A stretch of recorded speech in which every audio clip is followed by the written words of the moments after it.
Balochistan assembly के 9 मुंतखब अरकान ने हलफ उठा लिया। बलूचिस्तान की 12वीं असेंबली का पहला इजलास बुध को हुआ। सूबाई असेंबली के इजलास के लिए इंतजामात मुकम्मल किए गए। असेंबली सेक्रेटरीट के मुताबिक स्पीकर जान मोहम्मद जमाली अलालत के 22 इजलास में शिरकत नहीं कर सके, इसलिए गवर्नर बलूचिस्तान की जानिब से 9 मुंतखब रुकन सूबाई असेंबली ज़मरुख खान अचकज़ई को परज़ाडिंग नामज़द किया गया। बलूचिस्तान असेंबली के 57 नौ मुंतखब अराकीन ने रुकनियत का हलफ उठा लिया। रुकन बलूचिस्तान असेंबली ज़मरुख खान अचकज़ई ने अराकीन से हल्फ लिया। जाम कमाल खान, सादिक संजरानी, सरदार अख्तर मैंगल और सरफराज बुगटी हल्फ बर्दारी के लिए असेंबली नहीं पहुंचे।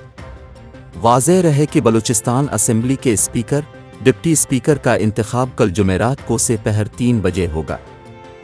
स्पीकर और डिप्टी स्पीकर के लिए कागजात नामजदगी कल दोपहर 12 बजे तक सेक्रेटरी असेंबली के पास जमा कराए जा सकते हैं।